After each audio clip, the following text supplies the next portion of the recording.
नमस्कार दोस्तों, स्वागत है आप सबका अनस्टॉपेबल 20 में। अगर आप तैयारी कर रहे हैं राजस्थान पुलिस, पटवार, आरएएस, रीट या ऐसे कोई भी एग्ज़ाम जहां पे राजस्थान जीके का वेटेज है, तो ये वीडियोस आपके लिए इंपॉर्टेंट रहेंगे। जिसमें हर दिन 10 क्वेश्चंस की सीरीज रहती है। ज़रूर आप इसको सुबह उठ के देखा करें, अपने डेली लाइफ में इसको हैबिट बना लें। यकीन मानिए, जब भी 4 या 5 महीने या 3 महीने बाद जब आपका एग्ज़ाम होगा, तो आपको जो बेनिफिट है वो ज़रूर देखने को मिलेगा। सबसे पहले हम उन क्वेश्चन की तरफ आते हैं जो मैंने कल आपसे पूछे थे, जिनका जवाब आपको देना था। पहला क्वेश्चन था, ग्राम पंचायत का सचिव कौन होता है? तो ग्राम सेवक जो होता है ना, वो क्या होता है? ग्राम पंचायत का सचिव। दूसरा क्वेश्चन था, कायम खां रासों के रचयिता कौन है? तो कायम खां रासों के रचयिता जो हैं वो थे कवि जान। ठीक है, या तो कवि जान ऑप्शन में मिल जाएगा, इन्हीं का नाम है नियामत खां। ठीक है ना, कवि जान का कायम खारासो। अब ये कायम खारासो जो ये क्या बताता है, तो इसी जो आपका ग्रंथ है, इसी के अंदर कायम खारासो के अंदर चौहानों को वत्स गोत्रीय ब्राह्मण है वो बताया गया है। और लास्ट क्वेश्चन था कल का, विजय सिंह पथिक का मूल नाम क्या था? तो मूल नाम था इनका भूप सिंह। ठीक है, गुर्जर परिवार में ये जन्मे थे, लेकिन 1915 में लाहौर के षड्यंत्र में इनका नाम आ गया था, तो फिर इन्होंने अपना नाम चेंज करके विजय सिंह पथिक है वो रख लिया था। इनको राष्ट्रीय जो पथिक है इनके नाम से भी जाना जाता है, वो इसलिए क्योंकि ये जो साप्ताहिक इनकी जो पत्रिका निकलती थी तरुण, उसमें राष्ट्रीय पथिक नाम से अपने विचार है वो रखते थे। अब चलते हैं हम उन क्वेश्चन की तरफ जिनके बारे में आज हमें डिटेल में पढ़ना है। और पहला क्वेश्चन और इजी सा क्वेश्चन है अपना, राजस्थान की सीमा से लगने वाला पाकिस्तान का सबसे बड़ा जिला है? मीरपुर, बहावलपुर, लारकाना या खैरपुर? 4 जिलों के नाम दे रखे हैं, लेकिन हमें बताना है कि पाकिस्तान का जो सबसे बड़ा जिला जो लगता है वो कौन सा है। तो पाकिस्तान के सबसे बड़े ज़िले की बात करें तो वो है बहावलपुर। इसके बारे में थोड़ा सा डिटेल में पढ़ लेते हैं। भारत और पाकिस्तान, क्या मैं इंडिया और पाकिस्तान की मैं बात कर रहा हूँ, तो इनके बीच का जो बॉर्डर है वो क्या कहलाता है? रेड क्लिफ लाइन कहलाती है, क्योंकि अंग्रेज अधिकारी रेड क्लिफ ने इसका निर्धारण है वो किया था। अब राजस्थान की अंतर्राष्ट्रीय सीमा की लंबाई की अगर मैं बात करूं तो ये है 1070। ठीक है, इतनी किलोमीटर है। अब ये चालू कहाँ से होती है? हिंदू मलकोट, ठीक है ना, गंगानगर में। ठीक है, वहाँ से स्टार्ट होती है ये, और सागड़, बाड़मेर, ठीक है ना, यहाँ तक आई। अब इसमें राजस्थान के जो 4 जिले हैं वो लगते हैं। पहला तो हो गया आपका गंगानगर। अगर बात करें कि गंगानगर की जो कुल दूरी है वो कितनी लगती है बॉर्डर के साथ में, तो वो है 210 किलोमीटर। इसके बाद में जो बात करें तो वो लगता है वो बीकानेर लगता है, मैं उत्तर से दक्षिण की तरफ बता रहा हूँ, वो लगता है 168 किलोमीटर। इसके बाद में अगर जैसलमेर की हम बात करें तो जैसलमेर जो है वो सबसे ज़्यादा बनाता है। वो कितना है? जैसलमेर करता है 464 किलोमीटर की डिस्टेंस कवर। और इसके अलावा लास्ट में बच गया अपना बाड़मेर, और बाड़मेर जो डिस्टेंस कवर करता है वो 228। तो सबसे ज़्यादा मतलब किसके साथ में रहता है? जैसलमेर के साथ में 464 और बीकानेर के साथ में 168। और पाकिस्तान के अगर इन जिलों की बात करें तो भावलपुर के बाद में खैरपुर लगता है, मीरपुर लगता है और खास लगता है। ये 4 जिले हैं वो लगते हैं। ये तो होगी अंतर्राष्ट्रीय सीमा की बात। अगर अंतर्राज्यीय सीमा की बात कर ले तो पड़ोस के अपने 5 राज्य जो हैं राजस्थान के बॉर्डर के टच होते हैं, और सबसे बड़ी जो अंतर्राज्यीय सीमा वो लगती है हमारी एमपी के साथ में। कितनी लगती है? एमपी के साथ में 1600 किलोमीटर, ध्यान रखिएगा। और न्यूनतम की बात करें तो वो पंजाब के साथ में 89 किलोमीटर है वो लगती है। तो इतना सारा आपको जो है इस चीज़ों में के बारे में ध्यान रखना है। मैंने एक क्वेश्चन के साथ में कम से कम आपको जो है 10 क्वेश्चन साथ में बता दिए हैं, और यही फ़ायदा है ऐसे वीडियोस देखने का। चलिए नेक्स्ट क्वेश्चन की तरफ मूव करते हैं। आदिवासियों की गंगा किस नदी को कहा जाता है? ये भी बड़ा इजी सा क्वेश्चन है, और ये जो पूछा जाने वाला, बार बार पूछे जाने वाला क्वेश्चन है। और आदिवासियों की गंगा कहा जाता है वो माही नदी को कहा जाता है। देखिए, एक तो माही, एक सोम और ये जाखम, ये तीनों बेणेश्वर स्थान पर मिलती है। और ये जो संगम है त्रिवेणी संगम, इस पे लगता है बेणेश्वर मेला। आदिवासियों का कुंभ जिसको कहा जाता है। मेला लगता कब है? तो ध्यान रखिएगा, माघ शुक्ल पूर्णिमा को ये मेला लगता है। ये माही नदी का आंसर था अपना, आदिवासियों की गंगा। तो माही नदी को वागड़, एक काठल की गंगा भी कहा जाता है, और दक्षिणी राजस्थान की स्वर्ण रेखा भी इसको कहा जाता है। ये नदी एकमात्र नदी है जो कर्क रेखा को 2 बार काटती है, ये भी आप ध्यान में रखेंगे। अच्छा, माई नदी है वो कहाँ से, इसका उद्गम स्थल है वो कहाँ से है, तो एमपी में विंध्याचल जो है, धार जिले में विंध्याचल पर्वत के जो मेह झील है वहाँ से ये निकलती है और खंबात की खाड़ी में जाके गिर जाती है। इतना सारा आपको इसके बारे में ध्यान रखना है। नेक्स्ट क्वेश्चन, सफ़ेद मुंह वाली भेड़ की नस्ल को क्या कहा जाता है? इंपॉर्टेंट क्वेश्चन है। और सफ़ेद मुंह वाली भेड़ की नस्ल को कहा जाता है वो बागड़ी कहा जाता है। अब भेड़ की बात हुई है, भेड़ से रिलेटेड बहुत सारे क्वेश्चन आपके लिए।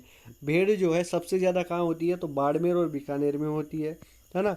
और अगर हम बात करें कि ऐसी कौन सी नस्ल है जिससे सर्वाधिक ऊन प्राप्त होती है, तो वो कौन सी है, जैसलमेरी। लेकिन इसमें भी एक पॉइंट और है कि अगर आपको पूछे कि सर्वाधिक लंबे रेशे वाली, अगर लंबे रेशे वाली ऊन प्राप्त करने की बात है तो वो कौन सी हो जाएगी, मगरा हो जाएगी। केंद्रीय भेड़ और ऊन अनुसंधान केंद्र वो जो है वो अविका नगर में है, ये भी आप ध्यान में रखेंगे। सबसे ज़्यादा दूध कौन सी देती है, कौन सी भेड़ देती है, तो वो सोनाडी है, ठीक है ना। और भारत की 25% भेड़ है वो केवल राजस्थान में पाई जाती है, ये भी आप ध्यान में रखिएगा। चलिए नेक्स्ट क्वेश्चन की तरफ आते हैं। और नेक्स्ट क्वेश्चन है स्वरूप शाही, ठीक है। स्वरूप शाही किस रियासत की मुद्रा थी? तो ये जो स्वरूप सिंह थे ये मेवाड़ के राजा, उदयपुर, ठीक है ना, उदयपुर रियासत की मुद्रा थी।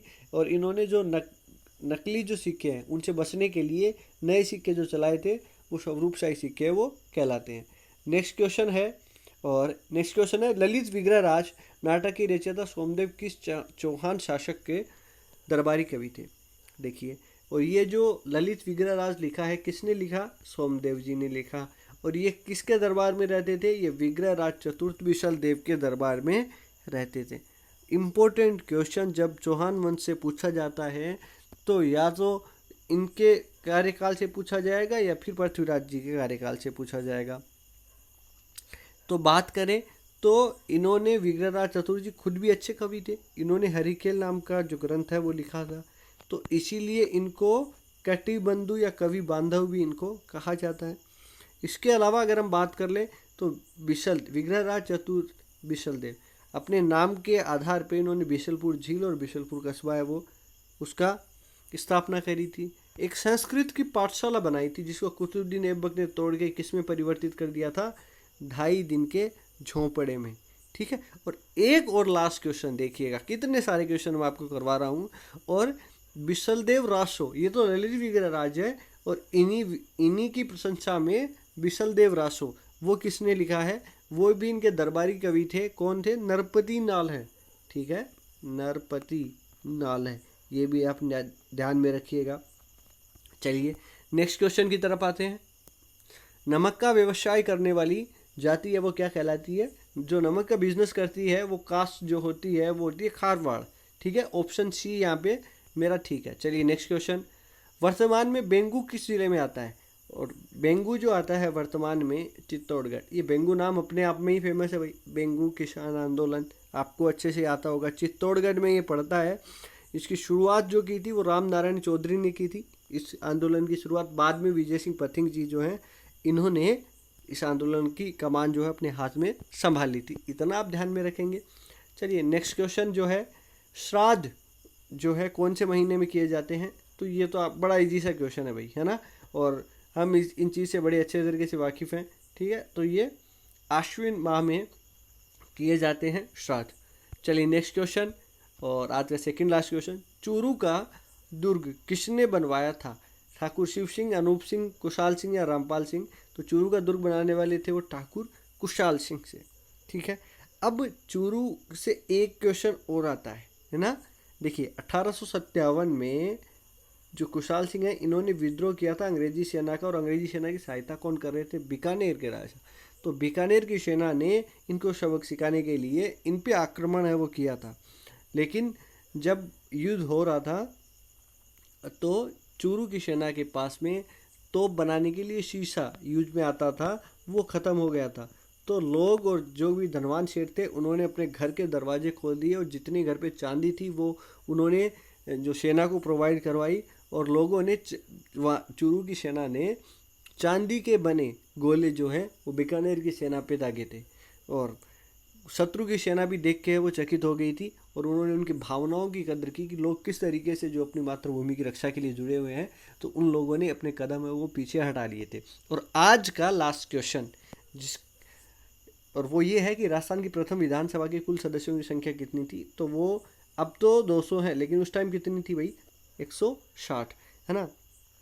और अगर मैं इसके बारे में थोड़ी सी बात करूं आपके साथ में कि ये जो पहली विधानसभा है इसके अंदर 160 तो सीट थी, ये तो है ही है, लेकिन इसके अलावा अगर मैं बात करूं तो जो जयनारायण व्यास जी थे जो सीएम बने, ठीक है, लेकिन जो है चुनाव में 2 जगह से चुनाव लड़ा और दोनों जगह से हार गए थे। फिर उपचुनाव में इनको जो है वो जीत है वो प्राप्त हुई थी। बहुत सारी लंबी कहानियाँ हैं प्रथम विधानसभा की, इतना पॉसिबल नहीं होता। फिर कभी मैं आपको लिए अलग से वीडियो ज़रूर लेके आऊँगा। और अब आज के सवाल मैं यही कहूँगा कि इसके जवाब चाहे आप देख के लिख लो, कमेंट बॉक्स में जवाब ज़रूर दो। लिखोगे हमेशा याद रहेगा कि हमने उस वीडियो के नीचे जो है हमने ये जवाब दिया था और हमारा सर ने रिप्लाई भी किया था, ये भी आप कंफर्म मानिए, तो आपको हमेशा याद रहेगा। उम्मीद करूँगा वीडियो आपके लिए लाभदायक ज़रूर होगा, पसंद आए नहीं आए, ठीक है, क्योंकि जो चीज़ें मज़ा देती हैं वो ज़रूरी नहीं है कि वो आपके लिए बेनिफिशियल हो, लेकिन ये वीडियो आपके लिए ज़रूर बेनिफिशियल रहेगा। सो मिलते हैं नेक्स्ट वीडियो में, तब तक अपना ख्याल रहें, सुरक्षित रहें। जय हिंद, जय भारत।